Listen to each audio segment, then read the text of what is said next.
Nah, perlu teman-teman ketahui terlebih dahulu bahwa registrasi pangan olahan itu dasar hukumnya ada yang paling penting itu ada Undang-Undang Nomor 18 2012 tentang pangan.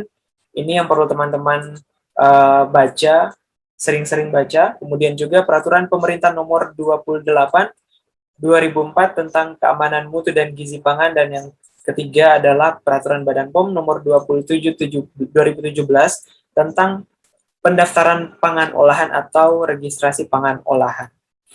Nah, ini adalah statement yang perlu teman-teman ketahui dan teman-teman harus kenali bahwa setiap pangan olahan baik yang diproduksi di dalam negeri maupun yang diimpor ke Indonesia untuk diperdagangkan dalam kemasan eceran itu wajib memiliki izin edar. Jadi wajib didaftarkan ya.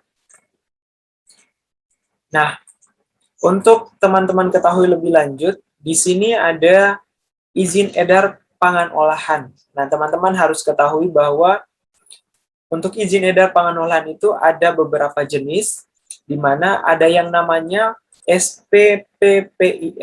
Nah, ini biasanya untuk pangan industri rumah tangga. Untuk pendaftarannya sendiri itu bukan di Badan POM, tetapi di Dinas Kesehatan Kabupaten atau Kota. Jadi, yang punya industri rumah tangga atau yang skalanya masih rumah tangga, itu pendaftarannya di Dinas Kesehatan Kabupaten atau Kota. Biasanya ada namanya PIRT, kemudian beberapa digit diikuti dengan digit angka setelah huruf PIRT ini.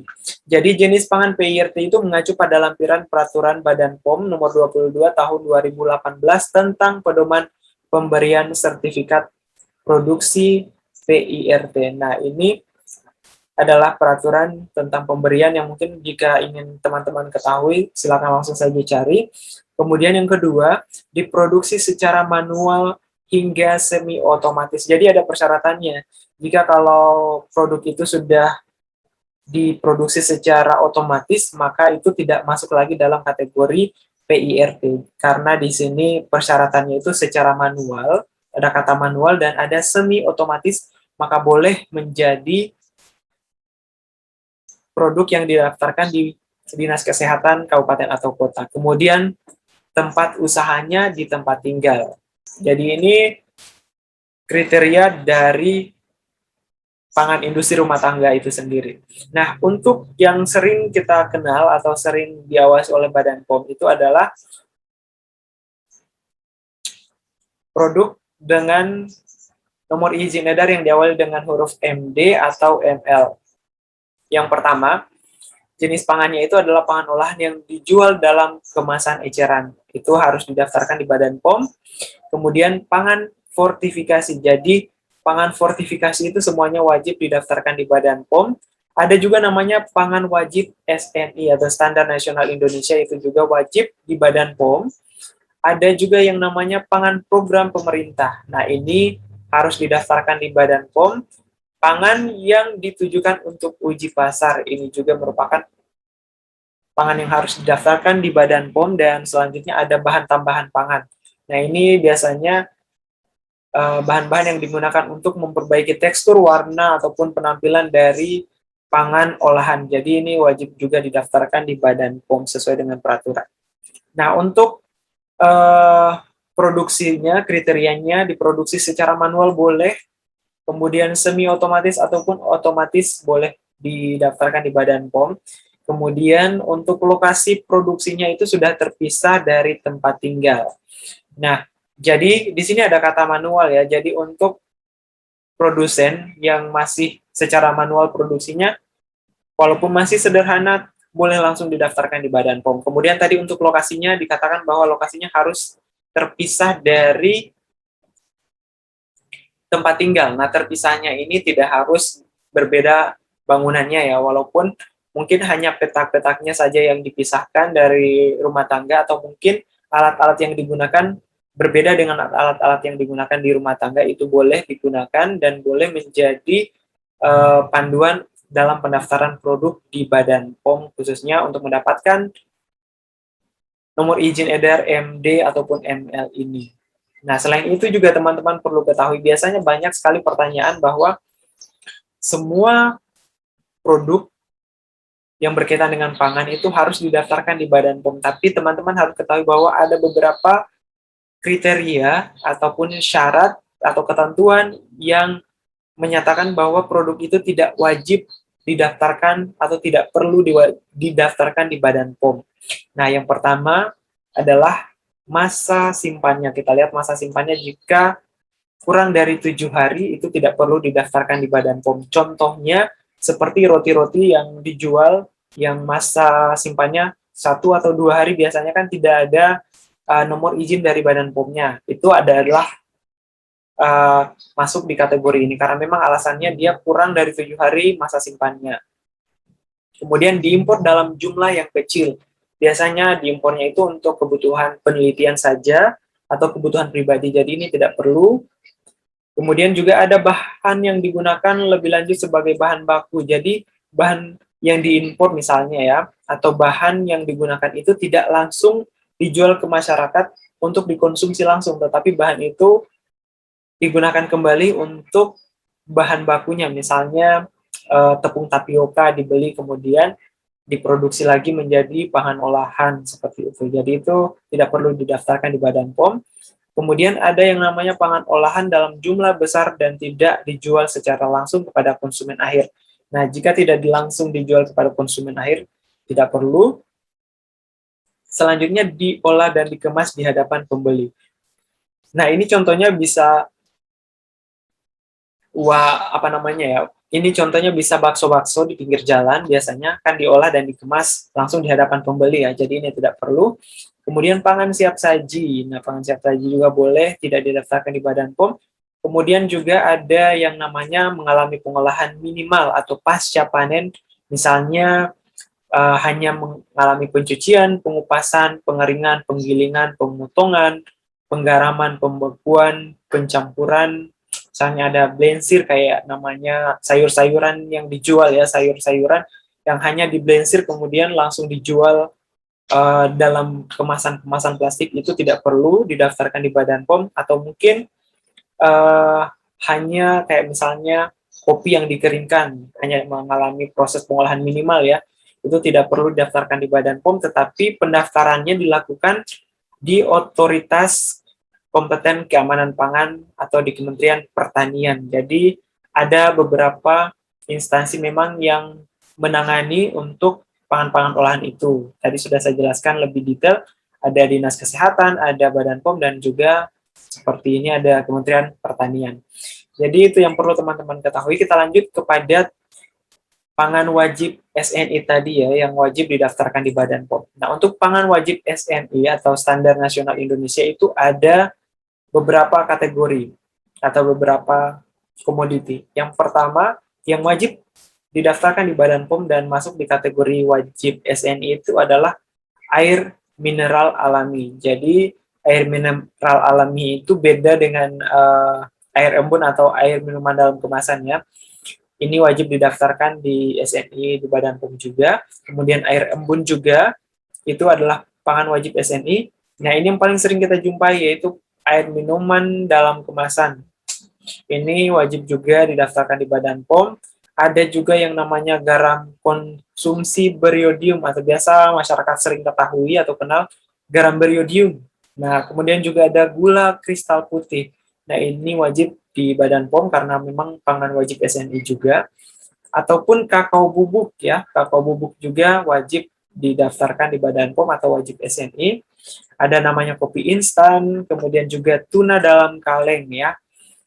Kemudian sarden dan makarel dalam kaleng juga. Tepung terigu juga teman-teman harus ketahui bahwa itu wajib SNI dan wajib didaftarkan di Badan POM. Yang terakhir ada minyak goreng sawit ya.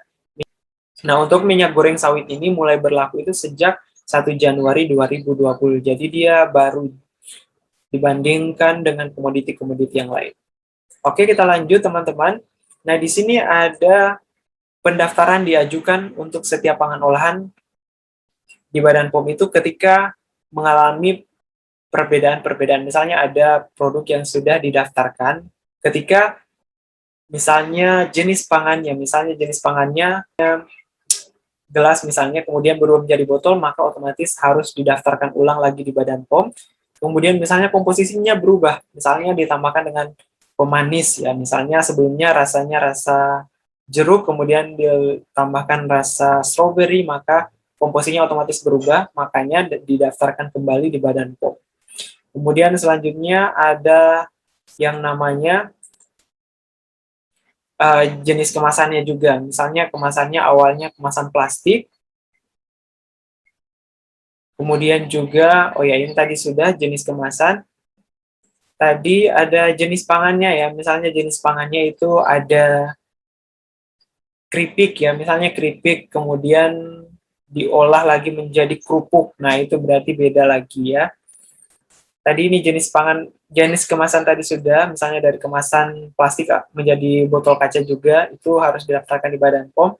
Kemudian desain labelnya, nah untuk desain labelnya misalnya biasanya ada inovasi yang ditambahkan di kemasan atau mungkin ada promosi baru di kemasan, jadi ketika desain labelnya berubah, otomatis harus didaftarkan kembali di Badan POM.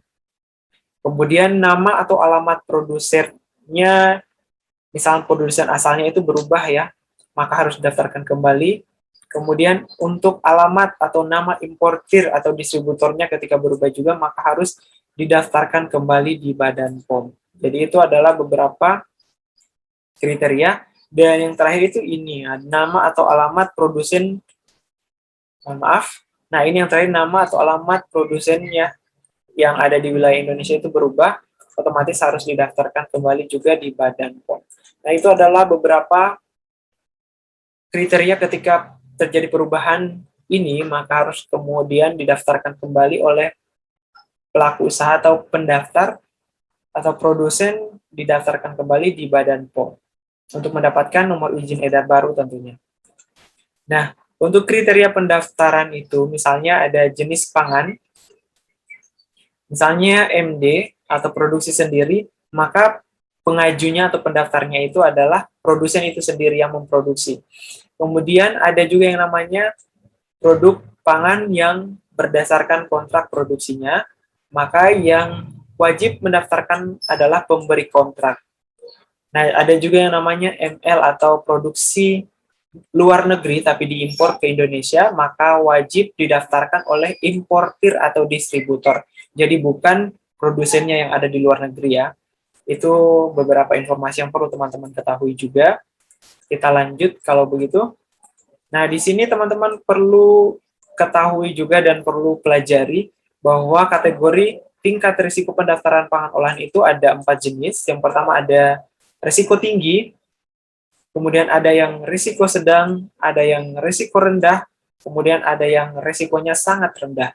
Nah, untuk risiko tinggi itu biasanya produk-produk untuk orang atau pasien biasanya yang membutuhkan gizi tertentu atau vitamin tertentu. Kemudian juga biasanya ada yang namanya produk untuk ibu menyusui atau bayi seperti itu. Kemudian untuk produk yang sangat rendah ini biasanya produk-produk secara umum yang dikonsumsi oleh secara umum masyarakat, dan juga biasanya dia bentuknya itu kering ya. Jadi kemungkinan untuk tercemar oleh mikroorganisme dan rusaknya itu sangat kecil. Jadi dia itu masuk ke kategori rendah. Tapi teman-teman bisa langsung cari juga untuk perbedaan dari kategori ini, bisa teman-teman cari di peraturan terkait dengan registrasi pangan olahan atau pendaftaran pangan olahan.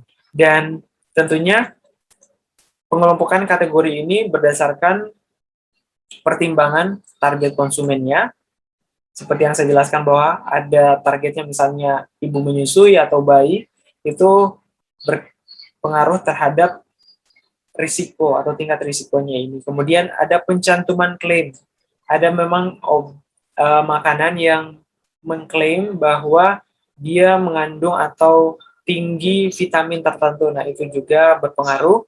Ada juga yang namanya pangan yang menggunakan bahan tambahan pangan. Nah, ini berkaitan dengan bahan tambahan pangannya bisa berpengaruh menjadi risiko apa, seperti itu.